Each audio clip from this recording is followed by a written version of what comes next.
You're listening to The Human Upgrade with Dave Asprey, formerly Bulletproof Radio. A state of high performance.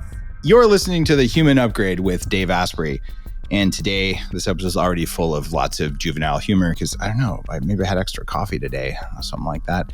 It is with my friend, Dr. Gary Kaplan, who focuses on chronic pain and integrative medicine. And he's a pioneer in the field. And he works with conventional strategies, like stuff that, Big Pharma would sell to you. In fact, stuff that Big Pharma would probably force you to do against your will, given how Big Pharma has behaved most recently. But he also does alternative and functional strategies. So this is my favorite style of thinking, where you're, dare I say, curious and open. So you just look at the field and say, oh, I'm just going to pick what works. And I don't really care where it's from. I'm results driven. So he's board certified actually in 2.5 things: family medicine, pain medicine, and medical acupuncture. Is medical acupuncture really a board certification? Yes, as a matter of fact. It is. Okay, triple. So it's not 2.5. I was like, is that considered a board? I believe in acupuncture. I was wondering which it was works. to have. Okay, good deal. Yeah, that was that. Well, pain medicine's a joke. We all know that that's just opioids. So we could just write that one off, right, Gary? No, this is called baiting a pain doctor. It's not a good idea. I owe a great deal to the 1999 conference where it was decided with the white paper that that we would be okay with treating chronic pain with benign pain syndromes and non-cancer pain syndrome with opioids. And Dave Haddock was there doing the presentation. And so one of the things that happened was I went home and was going back and forth with the opioids and seeing that my patients were seesawing back and forth between depression and anxiety disorders and chronic pain. And while we're giving them opioids, and I'm going, okay, this is bullshit. What's going on? And so I was blessed at being able to pull together a study group of a colleague from one of the head of outpatient schizophrenic unit, as a matter of fact, at NIH, Jose Apud and Mike Lumpkin, who's a neurophysiologist over at Georgetown, and several other psychiatrists and other colleagues who we sat down and said, okay, what's going on? And what we found out was going on as we went through the literature over several months was that what evolved out was this inflammatory model of chronic pain. That pain was inflammation in the brain, and that opioids were not making it better. In fact, opioids were making it worse. And then out of that evolved an understanding of what was causing brains to be inflamed, what are the mechanisms, and out of that evolved a whole new understanding of how you get sick, why you stay sick, and how you can recover. And that led to my first book, which was Total Recovery, in talking about pain, depression, and fatigue, among other things, as being part of a inflamed brain. And at that point, so that's back in 2010, 2011. So our understanding was relatively primitive at that point because that was the evolution of this understanding. And since then, we've gotten considerably more sophisticated, but the basis of it remains the same.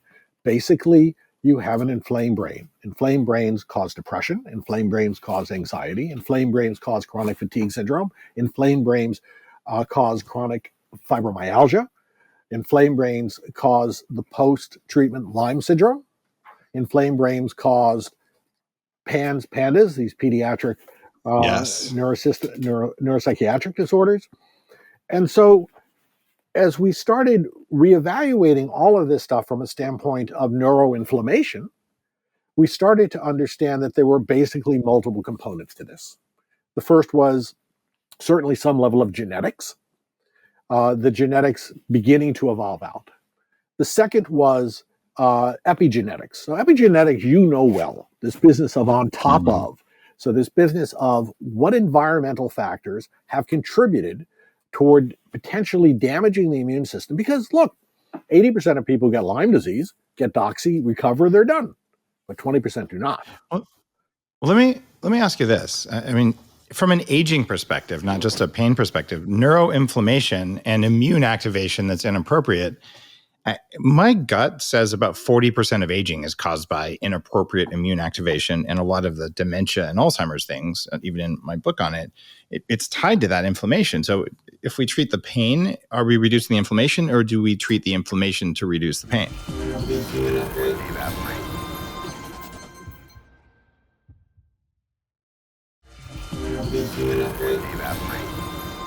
If we treat the pain, are we reducing the inflammation, or do we treat the inflammation to reduce the pain? You treat the inflammation to reduce the pain, and I push her closer to 70%, not 40%. For aging? Oh, yes. Wow. Oh, okay. Yes, absolutely, positively. And I may be underestimating it at that, because the more we look at these things, the more we're understanding how inflamed and how difficult how much trouble we've had measuring inflammation. And so so I see people who have been very sick for a very long time, and they come to me with pain. They come to me with chronic fatigue. They come to me with sleep disorders, brain fog, difficulty, focus, concentration, right? They're disabled. My crew is very, very sick. One of the things I respect greatly about you, Gary, aside from your bad sense of humor, it's that it's a status thing. In the status thing, there you go. In the early days or early-ish days of chronic fatigue, and guys, if you haven't heard my story, I had chronic fatigue syndrome or fibromyalgia. I believe it's mostly caused by toxic mold, and there's a whole bunch of neuroinflammation involved in all this. But people didn't believe it, especially MDs. But in 2013, the U.S. HHS, the Health and Human Services Secretary, put you on the Chronic Fatigue Syndrome Advisory Committee. So you were an early doctor willing to raise your hand and say, these patients are not all bad people, malingerer, crazy people. They're actually sick and we need to do something. What made you know this was real before most of the people knew it was real? So when you see one person with this problem, you're kind of going, eh. You see a second person with a very similar set of complaints, you're going, something there. You see a third person. And so it's a function of listening to and paying attention to people, and you're going, okay, we're missing something. Clearly, these people are sick. These people are disabled. These people are not malingering. And frankly, most of the time, they've been pretty damn beat up by the medical profession. My average patient has seen somewhere around 20 to 30 other physicians before I see them. And many of them have been told they're crazy. They've been told they've been dismissed. And in some cases, they've been out and out physically abused by docs who refused to believe that they were sick and performed procedures on them they had no business performing. That was my story, aside from probably the physical abuse. But you could see, I mean, they thought I was nuts. They thought I was trying to get drugs. And all this stuff. Like, guys, do you not see when I walked in the door? I'm like, I have a successful career. I'm working really hard here, and I feel like I've been poisoned. And they go, maybe you should lose weight. I'm like, maybe you should go F yourself, because you can't tell me how to do that. And I did everything. Right. And they looked at me like I was lying. But you didn't look at your patients like they were lying. So what makes you different than a normal, I don't say normal doctor, because so many doctors listen to the show and they actually are working to listen. But I certainly had the experience multiple, like at least a dozen times of people saying there's nothing wrong with you except for you. So I think one of the things was this understanding of neuroinflammation, which I had very early on. I also understood about mold toxicity. I worked with Richie Shoemaker back in 2000, shortly after he wrote his book, Mold Warriors. And so I had a lot. And then the other thing is acupuncture, quite honestly, because in acupuncture, we talk about root causes. Too often what we do in medicine is we name the symptom and we decide it's the disease without understanding with the pathophysiology, if you'll excuse the expression, but basically understanding the mechanism via which the disease is occurring. And so at the point that we started understanding we were looking at inflammation in the nervous system, that caused us to turn around and start asking a whole different set of questions about what was wrong with these people, how they got to be the way they were. My intakes grew from a half hour to 45 minutes to now it takes me 2 hours to do an intake on a patient, because I need to get the totality of what's going on with them to understand how they got into my office, why they're here. And that history includes child abuse. There's quite often, surprisingly, for bodily pain and inflammation, whether it's emotional or physical or sexual, a background of abuse predisposes you to inflammation, or birth trauma even will do it, which was part of my story. Absolutely, positively. And the problem is when you hear the story of child abuse, frequently the docs immediately shunt to going to go to the psychiatrist. right? And the psychiatrists, I've got, so I'll give you two things first. One is child abuse, child neglect unquestionably sets you up for a broken immune system. It sets you an autoimmune disease. It sets you up for heart disease. It sets you up for obesity. It sets you up for early Alzheimer's. It sets you up for a whole range of very real, very serious, and sometimes life-threatening diseases. So child abuse and child neglect needs to be factored into our healing process as we help people recover. Child abuse also is not infrequently in environments in which there is deprivation. Food, exposure to mold because of poor living conditions. Maybe exposure to other human beings and smiles. Could that be a form of deprivation? Yes. Oops. Maybe we're making some mistakes in our society today, people. Listen, human touch is, I've got two patients who come in to see me who basically need hugs when they walk in the office. They just need, and I hug almost all my patients because it waters you, it nurtures you. Human touch is important, appropriate human touch, but human touch and being in a loving environment is absolutely crucial for our growth, our development, our proper maturation. So that has to be a factor in everything that we do. The other thing is being sick, having your life disappear when you're 20 years old or 16 years old because you got sick and now you're disabled and you're out of school and people are telling you you're crazy. There's an abuse by the medical system that occurs as well. And we have to be attentive. So prime case, a young woman I just started seeing, she's about 17 years old. Since age 10, she develops obsessive compulsive disorder. She develops severe depression. She develops cutting behavior. She's hospitalized psychiatrically. Okay. So what do you think that does to the self-esteem to a young woman that she's been told pretty much most of her life that she's crazy and treated as such by the psychiatrist and nothing is working? Well, we took a look at her from a neuroinflammatory standpoint, and what was the matter with her? She has Lyme disease, not subtly Lyme disease. She has full CDC criteria Lyme disease that's been missed. Yeah, I had that too. It sucks. And she has antibodies in the central nervous system. So she has, if you'll excuse the expression again, autoimmune encephalopathy of infectious etiology. This is a situation where the body's immune system is attacking the brain as a result of an over-response to an infection. These are myelin antibodies, specifically to the lining of the They nerves? can be, so they're specifically, and we look at the Cunningham panel, it's not so much the myelin, because myelin is going to give you a different presentation, but it will be to the receptors, the dopamine receptors in particular. And so we're looking at specific receptors in the brain. Cunningham panel is what we utilize to determine damage that's been done specifically, interestingly enough, in the limbic system. So that gives you issues with focus, concentration. It gives you ADHD. That gives you obsessive compulsive disorder. That gives you depression. That gives you generalized anxiety disorders, sleep disturbances, behavioral problems. So does this explain half of the behavior of kids in school? I know that stuff explains what was going on with me. I mean, I was a high scoring student, top of my class in high school kind of thing, but they wouldn't let me be top of the class because I was such a dick. So they made me be number 2 because I was such a bad person from their perspective. But, the behavior things, I did have OCD, right? And I had certainly all sorts of autoimmune conditions. I had lots of toxic mold, probably active Lyme disease, Bartonella, all the stuff you see in your chronic patients.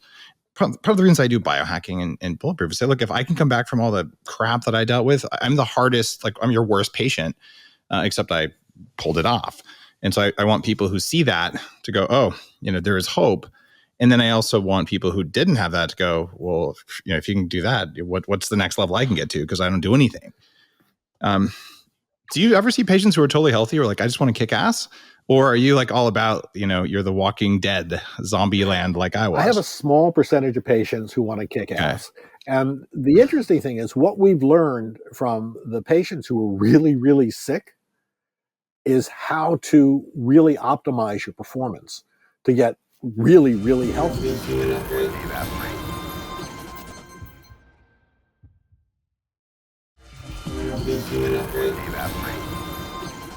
And the interesting thing is what we've learned from the patients who are really, really sick is how to really optimize your performance to get really, really healthy.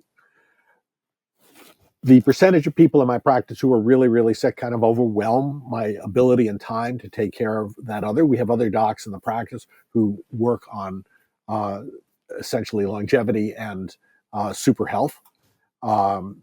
So that's part of the practice, and it's come out of what we've learned from taking care of these really, really sick people, and how we can back up. Remember that condo in Florida that collapsed within the last year? Okay, so you've got people building these multi-million-dollar penthouses in this thing which has a rotten basement. And the whole thing collapsed. I heard it collapsed because all the people in Florida thought masks were bullshit, so they were just throwing them away, and it clogged up the sewage there, and that caused that the was collapse. part Is of the not problem. True? No, that was part of the Florida has so much freedom that they just couldn't stand it there. I don't know. They had so much freedom that they didn't feel any need to enforce building inspection codes. Exactly. That for 4 and the mafia was probably involved too, for right? 4 years was saying, this place is going to fall down, and yes, it did. And then and by mafia, just to be really clear, I was not talking about the FDA or CDC. Right? I was talking about the real mafia, just so in case there was any confusion. The government of Florida. So this is what we have to be careful of, right? We have to be careful of building these magnificent exteriors when in fact underlying is this horrible inflammatory process that's eating away at us. So do we have mold toxins? Do we have old unresolved emotional issues that need to be addressed as part of our healing? Do we have problems with exposure to glyphosates, Roundup? What percentage of your patients don't have old emotional problems? Oh, I would say about 45, 50. Have no emotional problems affecting their health at all? No, they have emotional problems, but they've been induced by virtue of the illness and the way they've been treated in the medical profession. That's 100%. Oh, so there's the MTSD, medical induced trauma. And it's true. Absolutely. Guys, I kind of feel ashamed to admit this, but I was so pissed. I hated doctors. I mistrusted them. I saw them as the enemy. After the guy in Palo Alto told me vitamin C would kill me and didn't believe anything I said. And I'm like, fuck these guys. They don't know what they're talking about. I will go do this myself. And I spent 4 hours a night until I fell asleep at my desk studying biology and cellular health and everything. And when I finally went to a doctor, I walked in, I was like, I guess I'm in California. You can't bring a handgun with me, but I'm going to go in anyway. And I was like, I have one of these 7 conditions and I want this lab from this place. And if that's the case, here's my treatment plan. And to her credit, her name was Dr. Christine. She said, well, Dave, I believe you. And I'm like, what? She believed me? This has never happened before. I didn't know they made doctors like that. And she said, can I at least order your list for you? And I said, yes. And she said, oh, you have Lyme disease. And it turns out I had toxic mold, which was number 2 on the list that induce Lyme. But hey, I'm going to give her lots of credit. So Christine Green, if you're listening, hey, thank you. But there are trustworthy doctors. So if you're stuck, you're listening to this, you're stuck in that doctors are a bunch of jerks. No, they're actually more like Gary than you'd ever believe. You just have to find the ones who are allowed to have enough time with you. Right. So that's my PSA for the day. Keep going, well, Gary. But I think your point is extremely important in terms of time, because what's happened is the medical profession has been taken over by the insurance company. And so docs are being forced to work to what the insurance company dictates, which is about a 7-8 minute visit. You cannot do this medicine in 7-8 minutes. You have to have time to respectfully listen to the story. You have to get clear on what's going on in all aspects of their lives. And you're not allowed to super focus on just the cough and not pay attention to the sleep disturbances and the brain fog and the digestive issues and everything else going on with the person, because the fact they're all interrelated. And we have to look at this as one organism all having these different symptoms. That's okay. But then what's the unifying factor? For most of our patients, the unifying factor is inflammation in the central nervous system. Then how did they get there? Then we start the investigation, walking through it. The reason most people are sick and have normal labs is because we haven't done the right labs yet. Thank you. Okay, that we're going to cut that out and make a little Instagram thing for that. It's totally true. They say there's nothing wrong with you. It's because you didn't look hard enough. Right. And you were smart enough to actually do the research. And Dave, just between us, You are the single smartest non-doc I know in the medical area. You do your research. No, you're very careful. Thank you. You do your research. I love your books. I've learned from your books. And you've really been very thoughtful and careful about the message you put out, and extremely systematic in the way you go about organizing your thinking and getting this out to the public. It's been a huge public service. And do more, because truly, Dave, I mean, what you do is extremely important. Well, I appreciate it. And I'm also grateful for a difference between us. I don't have a license you can take away for speaking the truth. And I've had so many doctors say that. I've said it on stage at the American Academy of Anti-Aging Medicine. Actually, they're meeting today. You and I couldn't make it there, obviously.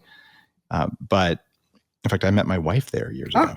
So it's one of those things where especially now more than ever before, doctors are actually being handcuffed or threatened with blackmail by their licenses. You know, if you talk about this certain horse medication that the WHO used on 4 billion people or approved for use, but we can't talk about that. If you're a doctor, I can talk about it. They just have shadow banned my account. I can show a video to 250,000 people, and 1,000 new people get to see it, versus before it would have been 25 or 50,000. So the fact that I'm speaking about this, I still get punished, but I don't get punished by losing my livelihood the way they will for doctors.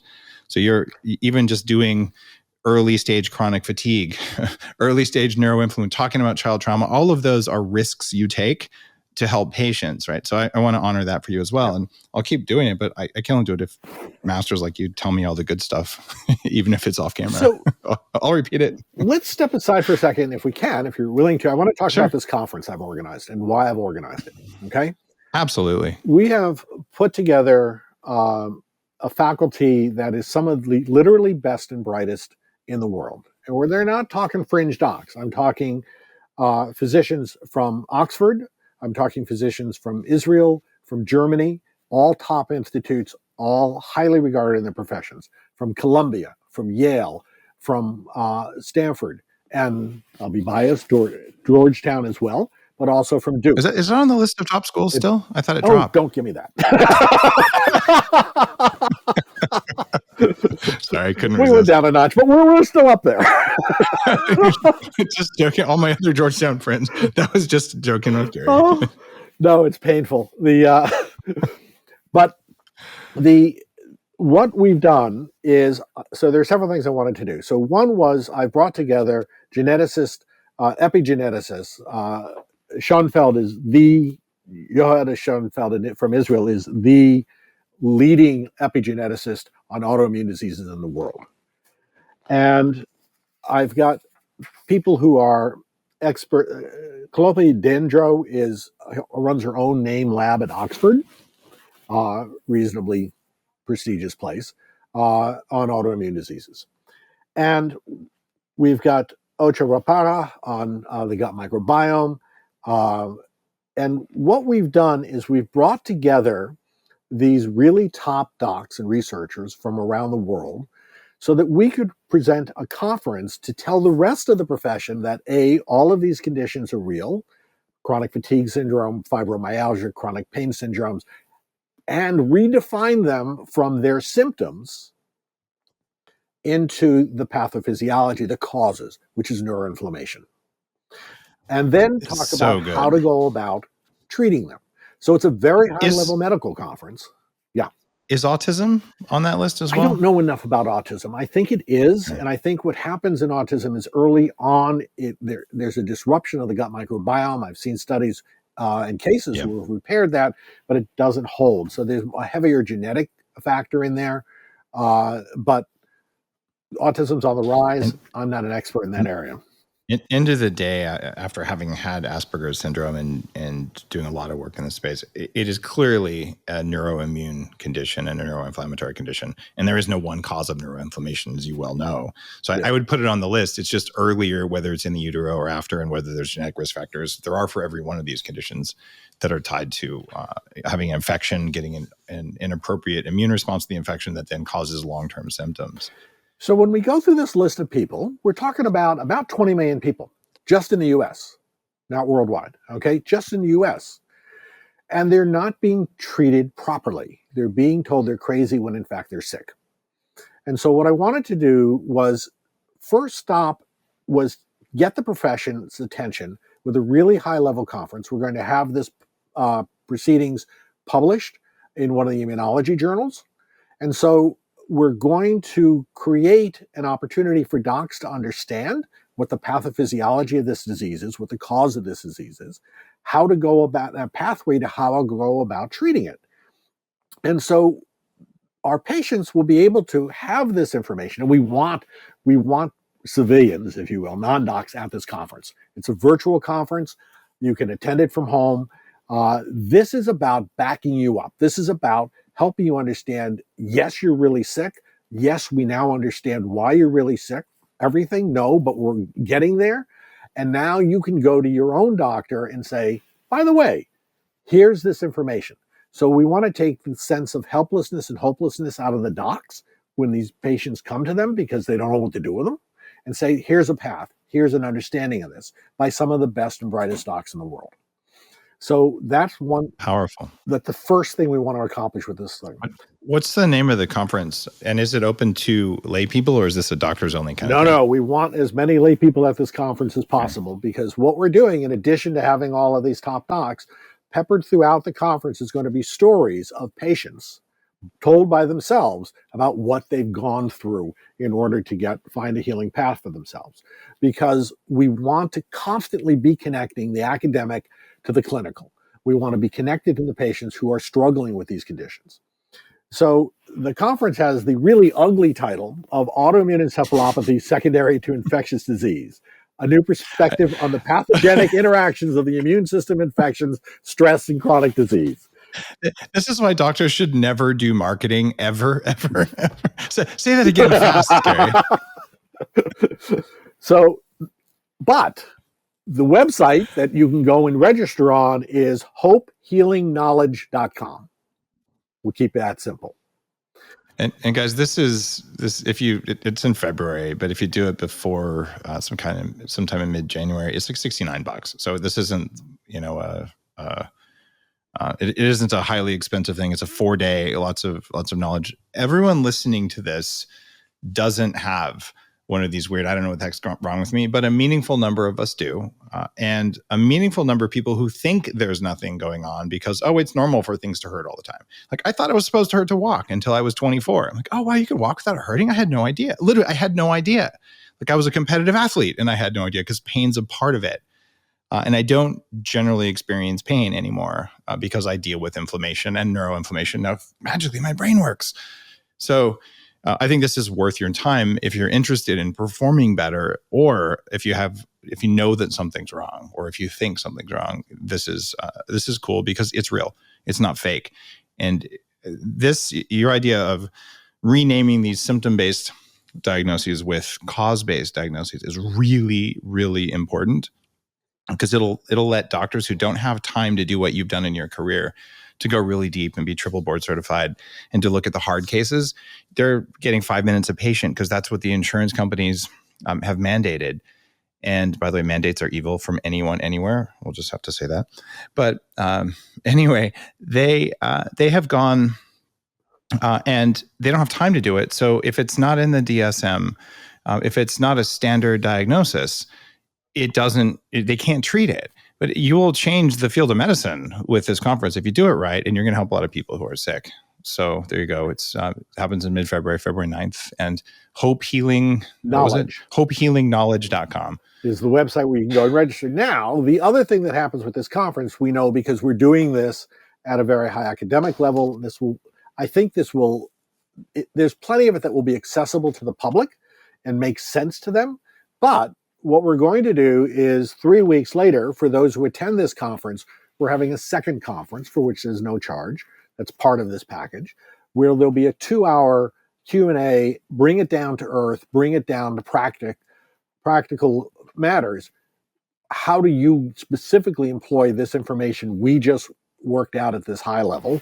And for you, how is it exactly relevant to you? How do you move forward in terms of your own healing path based on what just came out of this conference? Now, there's a second thing coming out of this conference we hadn't anticipated, because we're also looking at post-COVID. and we actually are appreciative of post-COVID.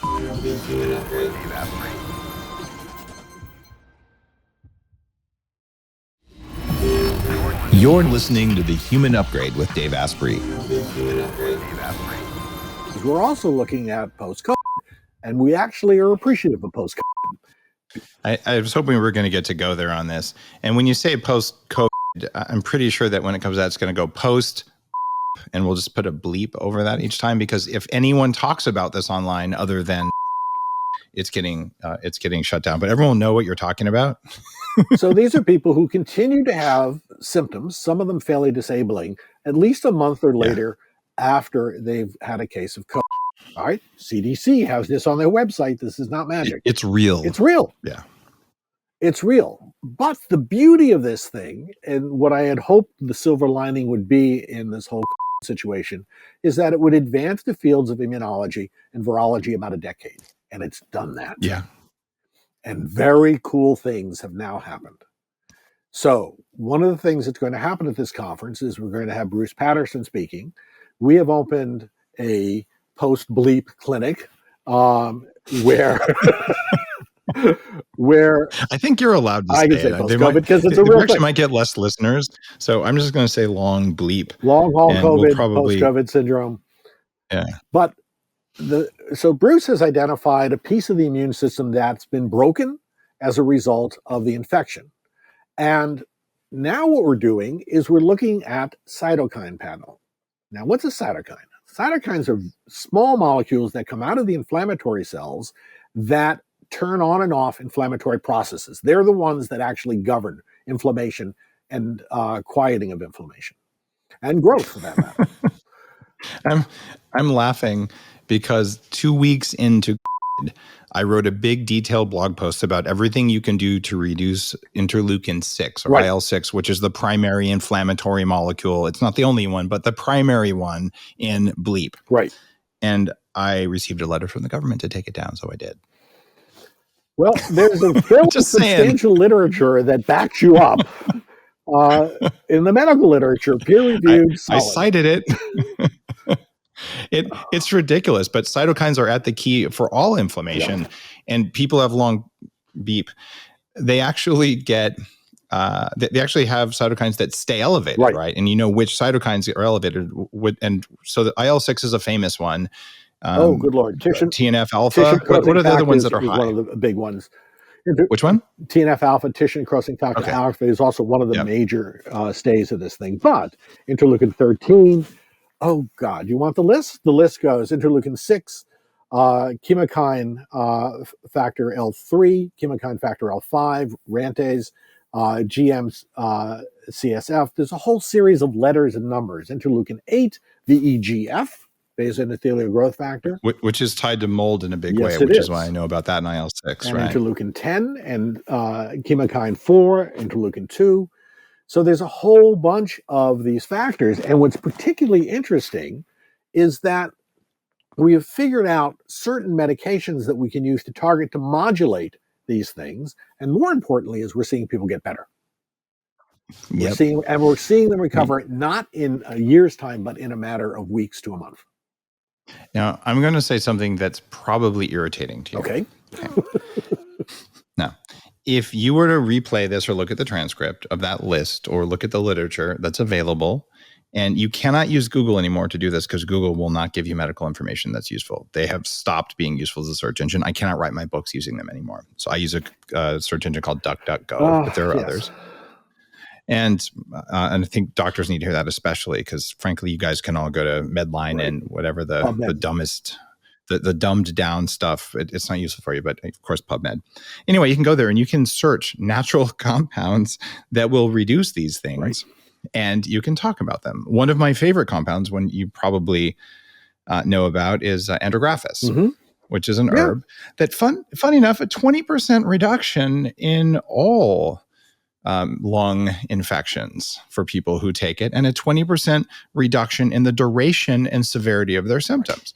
Now, I don't care what the lung infection is. I'm going to take that stuff when I travel, and I have for years because it's inconvenient to get a cold, right? it's not so, but talking about that in the context of bleep, you just don't do that anymore. But that's something I take regularly. So there's a whole bunch of other things. So if you get a test from Gary or from any of the people who are going to be at the Hope Healing Knowledge Summit, they're going to tell you what these are. And you can find out what compounds, pharmaceutical and non-pharmaceutical, could lower the ones you have that are high. And then you could probably have a reduction in symptoms. Better yet, get a lab test, see a doctor, work with a doctor. Maybe you don't have the doctor, you don't have the money. You have a right to say, I'm going to try this $12 herb. Yeah. Because it might work and the side effects are unlikely to be a big deal. That's the biohacker, street smart, I don't have the money way of approaching this. And if you have the money, you get the lab and then you treat it with the doctor. And if you only have some money, you get the lab and then you treat it yourself. And you have a right to do that, a fundamental human right that no government can take away. Hear, hear. No, right. You're absolutely correct. And by the way, one of the medications we use is aspirin. Baby aspirin. Thank you for saying that. Yes, aspirin is ridiculously good at mast cell regulation, right? It's good for mast cell regulation, but it's also good at specific cytokine regulation. So now, 81 milligrams enteric-coated. Oh, so you like the child's dose, not the full 340? We don't need it. We can accomplish the same thing. So now, less is more. I have to ask you a question. Yep. You're going to know this because you've been in practice for so long, and I think you have way more information than I do. There's a whole body of knowledge that says, okay, aspirin is probably good for you in low dose. There's also a body of knowledge that says it probably contributes to macular degeneration if you take it for long periods of time, and there's GI bleeding. Right. So the standard of care is to take Pepcid AC or a similar H2 blocker with aspirin to stop the bleeding of the stomach. Right. That'll do for the stomach, but it won't do for the rest of the intestinal tract. The problem with nonsteroidal anti-inflammatory meds, of which aspirin is one, is we focus on the stomach in terms of bleeding. But the reality of the matter is it causes ulceration in 75% of people who take it chronically in the large intestine and the small intestine. So your gut microbiome, your gut blood barrier is severely disrupted with chronic use of these things. So we do have to be attentive to this stuff. I mean, and we want to be specific about who's using it, how long they're using it. But taking Pepcid is only going to protect your stomach. It will not protect the rest of the gastrointestinal tract, of which there's. So what do we do? 28. How do you balance it out? Individualize. Okay. So if you have proper testing. If you have long, you're willing to get leaky gut maybe to get rid of it, or do you take some other supplements with the aspirin, like slippery elm or something? How do you do it? I think basically you got to balance the whole thing, right? So I think consistently taking probiotics is a very spiffy idea. And so taking those to begin with. I think that otherwise DGL can help protect the gut, deglycerinated licorice. Okay. Yeah, that's a really good idea. And we need to be deglycerinated, not straight licorice, because straight licorice has this tendency to raise your blood pressure. So unless you happen to have POTS, we don't want to do that. So good. I have POTS and I like DGL, so I'll take regular and DG licorice. That will, it's a bit bitter, but nevertheless, and the stuff we buy as licorice isn't. So, it's full of gluten and sugar and flavorings, and it's not have any licorice in it. So yeah, so you got to buy real licorice, which is hard to come by in the States because it's regulated because of its risk for raising blood pressure. So, which some portion of people actually need so they don't get dementia. Absolutely correct. That goes back to the Viagra dementia study from 2 days ago, where taking Viagra has a 69% decrease in symptoms of dementia because of blood flow, right? So there's that reason to raise it. Maybe the regulators should back off and let us make decisions with our doctors. Just saying. Just a thought. Just a thought. So we're trying to put this whole thing together to get people to understand that they're really sick. Not kind of sick. They're really sick. Why they're sick, let their doctors understand this, and then how to get better. And then put it in their hands. Now, the next stage, because you asked a very interesting question, which is how many people have this. So what we want to do, and we've had this conversation with Brett when we were together in San Diego. The next stage is I want to do a study looking at the juvenile detention system and kids who've been hospitalized psychiatrically. And I want to know what percentage of these kids are really sick. What percentage of them have neuroinflammatory disease? And actually define that population. My bet from the literature that I've seen, it's going to be every bit of 25%, if not higher. So we've got a bunch of kids that we are, another example. I had a kid come to me who was suicidal, who not responding to any of the antidepressant medications. He tried to hang himself. Really a complete mess. No gastrointestinal problems, but because I'm looking for a neuroinflammatory process, I do a neuroinflammatory workup, which includes looking for celiac disease, of which 5% of cases will present with only neuropsychiatric symptoms, depression, anxiety disorders, focus and concentration. He had full-blown celiac. Full-blown celiac. And didn't know it because he wasn't farting. Exactly correct. Okay. Exactly correct. We took him off all gluten. We had to do some other gut repair stuff. Over the course of a year, off all antidepressants, depression is completely resolved. I still see him as a patient. We're 5 years later. He just comes in for checkups. He's 100%. No return of depression, Amazing. no nothing. So this failure to look at these causes of inflammation in the brain is causing a lot of people to remain very sick, to be labeled psychiatrically ill when they're not, and to become disabled when they don't need to be. We have to do better. We can do better. We can indeed. So we all know now we're familiar with long COVID. There's another condition that I'm going to term, I just made it up, long strep. Yep. Do you know which one I'm talking about? PANDAS. Can you talk about what PANDAS is? So PANDAS is a case where kids get sick, and officially defined as before the age of 13, but in fact it occurs after that. And what happens is they get a strep infection. They frequently don't get a strep infection. They get multiple strep infections throughout the point. And there's one point at which they develop psychiatric symptoms, obsessive compulsive disorders, really bizarre behavioral, pseudo-seizures. And they're called pseudo-seizures because if you put them in, they look like a seizure, except if you put them in a lab and you do studies, EEG studies, they're completely normal. But these kids run away, they scream. I had one kid do about $10,000 worth of damage to the house. He would have these events and he would break windows. He would put his fist through a plate glass window. Not an easy thing to accomplish without breaking his hand. And what happens is they go into these like fugue states. They're essentially a type of seizure activity with behavioral responses, and they come out of them and they are sweet and lovely and great kids. But they do have these events, and it scares the bejesus out of the parents and the kid, and nobody knows what to do with them. And when we look at these kids, they've got chronic strep. Their ASOT titers are extremely elevated. And so and they've got antibodies to their brain as a result of this chronic strep. This is the Cunningham pattern. Because the strep presents a protein that looks like the brain. So eventually the body's like, I always have this damned invasive infection. Let's make antibodies to it. So this is molecular I'm mimicry. not certain. And Suedo, by the way, who defined this condition, is one of our speakers. Okay, I am so excited about this conference because I would love to hear that. I had chronic strep as a kid. I had it every month for 15 years. I would take antibiotics. And I had OCD and some behavioral stuff. I didn't have all of the symptoms you talked about. No one's ever diagnosed me with PANDAS, but I've often thought I had some of this stuff going on because how could you not after that much strep throat and a history of autoimmunity? And one of the fugue state things, and you put me underneath fluorescent lights or bright LEDs to this day, I can look at it. There's an EEG response, and it's not a seizure, but it's disordered whole brain theta activity where I come out of it. People think I was awake, but I actually don't feel like I was awake. And I've learned to manage all that stuff. It's all manageable, but it's a pain in the ass, and I wish it'd be gone. My question for you there is, do you see in the next 5 years, 10 years, 20 years, just in what time frame, when are we going to know how to go in and turn off stupid immune activation like this? Like, I want to flip those switches back. I think we can turn them off in a high percentage of people now, and I think we'll be able to turn them off in pretty much everybody in the next 5 years. All right. See, this is what I like to hear. So I'm talking beyond just generalized, antihistamines, like Claritin does amazing work for long. I mean, just flip the switch. So if I'm exposed to whatever that molecule is, my immune system stops targeting my brain. My immune system doesn't care if I get strep. It just fights the strep and doesn't punch me back in the face. Now, there's an interesting secondary problem with a lot of these kids that's been missed.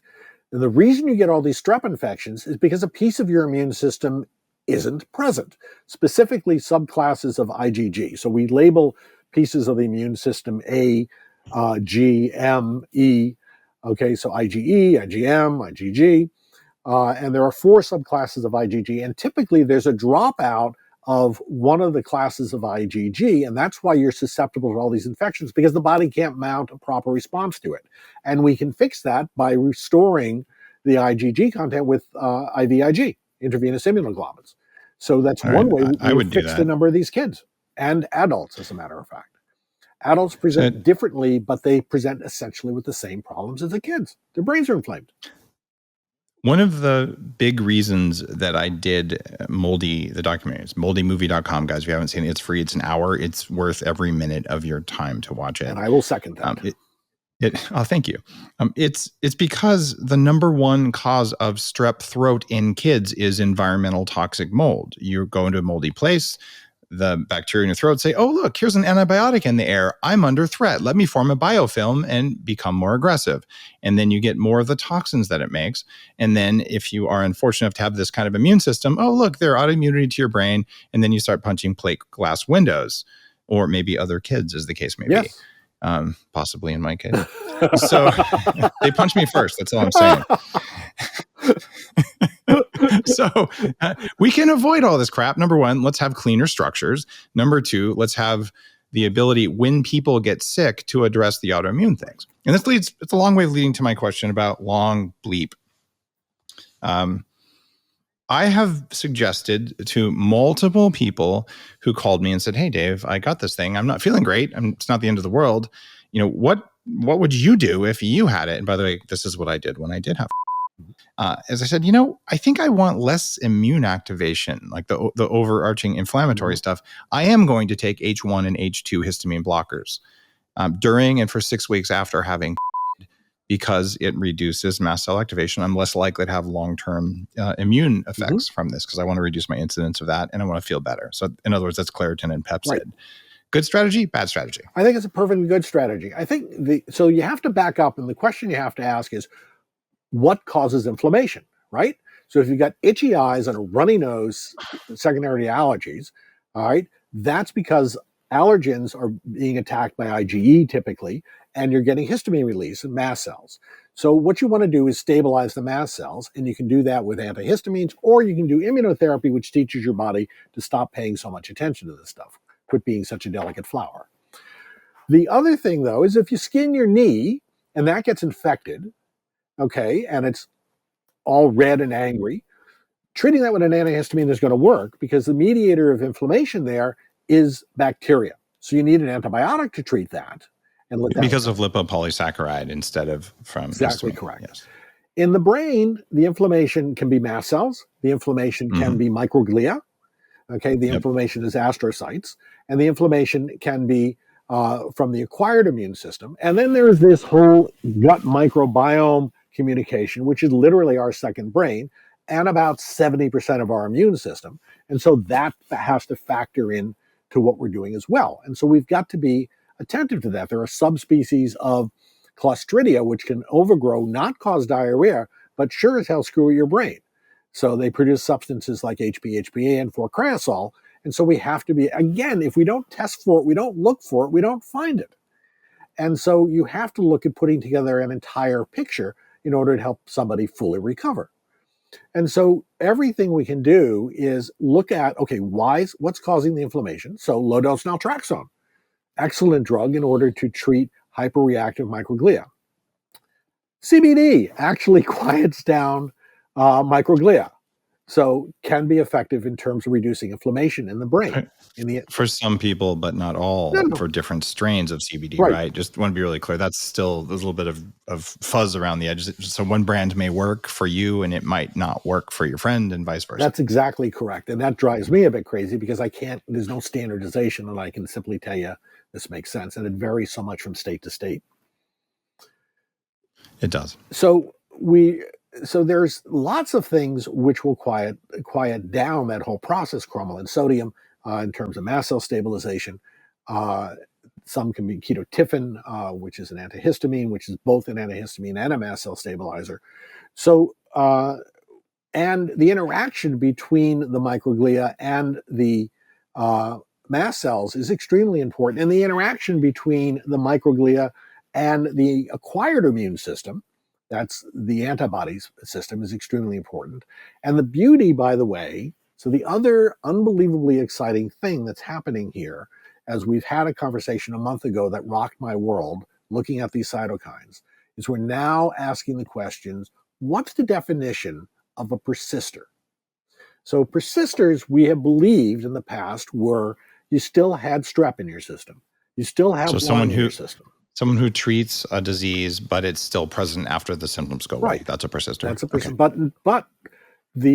But we've been thinking it's a viable organism. Okay, it's chronic fatigue syndrome associated with Epstein-Barr mono. It's mycoplasma pneumonia. There's a whole bunch of different bugs in addition to Lyme, but we've thought for years that they maybe remain active. And in COVID, we know they're definitely not active. So what's a persister? It may be a piece of the organism still left in the system, still tickling the immune system. And so now all we need to do is find the cytokine patterns to identify the piece of the immune system that we need to target and modulate them, not turn it off, but modulate them. And we already have a set of tools to do that. We are going to be able to do that unbelievably well within the next 3 years. And this is going to completely change how we define diseases, and this is going to completely change how we treat diseases. This is really breakthrough, and we're going to be talking about that at this conference. First time anybody's talked about it, because we just kind of figured this out about a month ago, talking with Bruce Patterson, Joe Belante, myself, and Ami Katz. And we went, holy mackerel, we have got 50 patients with chronic fatigue syndrome, post-Lyme syndrome that have been now fed through a deep learning program that Bruce has, and we're waiting for those results to come out and see what the buckets drop. All right. What you just said there, I'm going to have to kind of step back and do another PSA. Okay. I have said I'm going to live to at least 180. What you just heard, we figured out last month because 50 patients worth of data went through deep learning and we didn't know this. This is why if we can't do better than our current best in the next 120 years using deep learning, I swear it's because a comet hit the planet or we ran out of topsoil. And since I'm building topsoil on my farm, and I'm hoping that you will join me if it's at all possible for you to do the same thing, or at least support local farmers, let's just do those things and let's do our asteroid defense stuff. Elon, I'm counting on you. And then we can all live to 180. This is doable. And it is doable. You're absolutely correct. But we're going to have to understand what aging is differently. And aging is ultimately inflammation. And then how do we dial it back? How do we take the poisons out of our system, both that are already in and the ones that are already there? And how do we fine tune the immune system so that it's really working for our benefit and not against us? You're doing something else magic with the summit. It's that you're bringing enough big names from big institutions that it hopefully will be undeniable. Right. Because in the history of medicine in the last 50 years, there has been an enormous amount of repression of valid ideas, just a built-in bias. And that's not to say medicine doesn't work or it's bad, or even that there are necessarily bad people in charge, although I would argue there are some of the time. But it's a systems behavior that all human systems, all companies do that. There's a reason that big tobacco said it was good for you, and 51,000 doctors support the idea you should smoke, right? But the system of medicine has to acknowledge at a certain point a change like this, because you have enough of the greats in the system involved. This is how you create change faster. And that's part of what we need. Before, we would just wait till all the non-believers died, right, and a new generation of doctors came in, but that's too slow for the amount of change in the world around us. So you're causing change faster by bringing the right people into the room, Gary, and I think that's cool. Thank you. And our goal at the beginning of this was to build a bulletproof conference. I know a guy. But in all seriousness, it's got to be academically bulletproof so that we can completely high integrity and unimpeachable. Absolutely, because everything it says is real and backed up by data. I sure do my best. And if what I say is not data backed, I'll usually tell you it's not data backed. It's just what I think, and I'm probably right. And actually, you probably are. So. My track record is good, but it's not 100%. I was a raw vegan. I admit it. And then we have a conversation about kale someday. But yeah, exactly. Please no. Now, The other reason I think this matters really greatly, and this is probably a little bit of personal stuff, it's that we are wrecking our kids right now. It is normal for kids to be exposed to a healthy amount of bugs. It's how they build lifelong immune systems. And by marinating our children in hand sanitizer to an obsessive degree, you go to the mall, every store wants you to do that, really? Right? That doesn't even make sense. And by, I would say, even in situations where they're safe, to require obsessive amounts of protective measures, whatever they are, I think it's actually going to cause more immune problems, more behavioral problems, more autoimmunity, and more of these things. And so what you're discovering, what you're talking about at this conference, it's stuff we're going to need to fix the damage we did over the last 2 years. Right? I'm not saying that there wasn't some benefit. There was. I just don't think the juice was worth the squeeze from where we are today.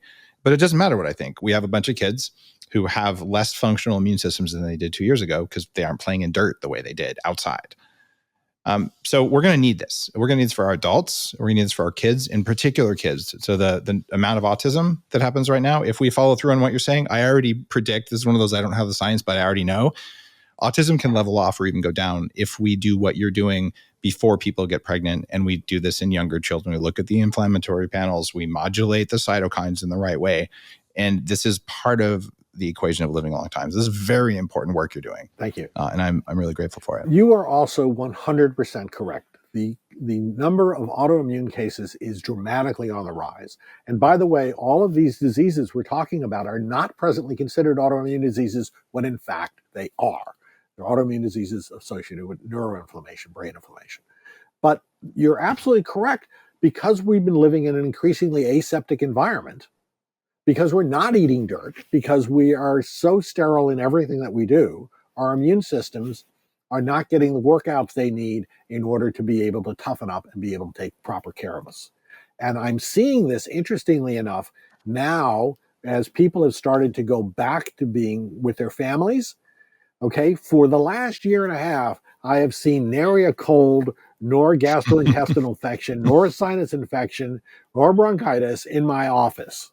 Okay, in the last 2 weeks, I have seen more colds, more gastroenteritis, more sinus infections than I've seen for the last 2 years combined, because people are back. And now what's happening is those snotty-nosed little kids, the ones that have always been snotty-nosed little kids. And they're cute, and you hold them, and you snuggle them, and then you get exposed to all of those germs. So your immune system goes, oh my God, I haven't had to do anything for a year and a half. What the hell do I do now?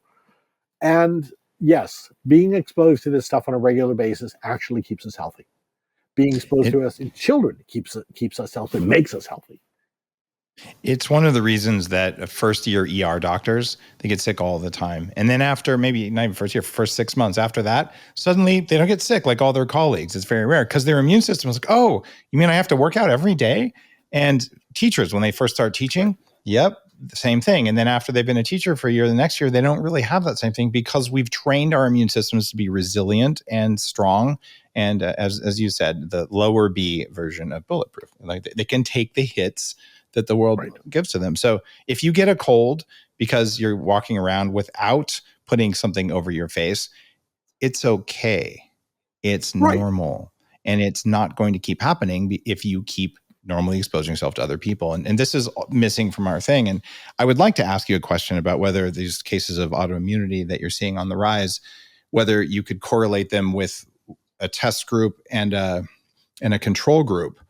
But there's a certain kind of treatment going around for which they're trying to eliminate a control group. So I'm not going to ask you that question because that would be wrong. Control groups, research is tough and control groups are hard, but I think we can actually do a control group. I think basically what we do is background. You do a control group of people who are healthy and otherwise not apparently healthy. And that's the other thing, is apparently healthy, right? I'm talking about like mandated treatments where the goal is 100% of the population. So you're saying, did autoimmunity rise in the group that got the mandated treatment versus the other group that no longer exists? So I would like to at least have a few hundred people where we could do a test. But I'm not, we can't really talk about that because that's, that's the realm of thou shalt be canceled. Except that there was a study that just came out looking at chronic fatigue syndrome, and I don't have it in front of me. But is there? I'm so interested in the real data on this if we're allowed to talk about it. Yes. And I don't have the data in front of me. It literally just came out in the last 2 days, and I was going through it. It's published by Myalgic Encephalomyelitis, CSF. So MEC, Solve ME now. Okay. And so it's on their website. But basically what they found was a higher percentage of people developing post-immunization problems who have ME/CSF. Yes. Anyone with strong autoimmunity is at higher risk from any immune modulating treatment. I mean, that's just how it is. Right. And so I give you the numbers if I had them but I don't have them off the top of my head. But there are real numbers, and they have actually demonstrated a significantly higher increased number of cases of their flare-up of the ME/CSF, of them getting sicker and more disabled as a result of getting the immunizations in this group, specifically in this group. So perhaps we could say people with ME/CFS in their background or documented autoimmunity ought to have a medical exemption in a normal life. And a certain percentage of my patients do have that, by the way. Because we look at them. The problem is their employer won't honor it, restaurants won't honor it, and the government won't honor it. That's my big thing. Like you guys can say, like, this is highly recommended for everyone unless you have a good reason. I'm just saying sometimes there's a good reason, and it may be why antidepressants don't work for one person, but they work for another. Well, if there's a good reason, don't take antidepressants, but they might work for right. And that's just like medicine 101. So I'm pretty worked up about the whole idea that if you as a doctor know that this patient is at higher risk from a treatment, it's not okay for some legislator to say they have to get it anyway. Like, that's not how the world works.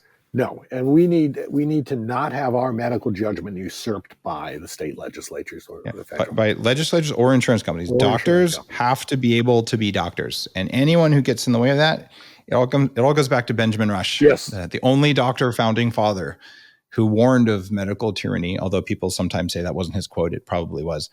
But regardless, founder of my undergrad, by the way. But he was what? Founder of my undergrad school. Oh, see, I love it. So you know about that. So guys, there is no protection in the Constitution and the Bill of Rights about medical freedom, but there is for a lot of other freedoms. So if they said you have the right of free speech, the right of guns, and the right to choose your own medical care, we would not be where we are right now.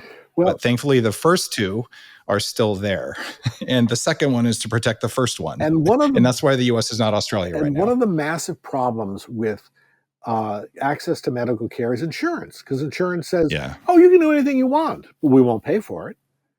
And then one medication that I use for patients is if they have to pay out of pocket $1,500 for the month.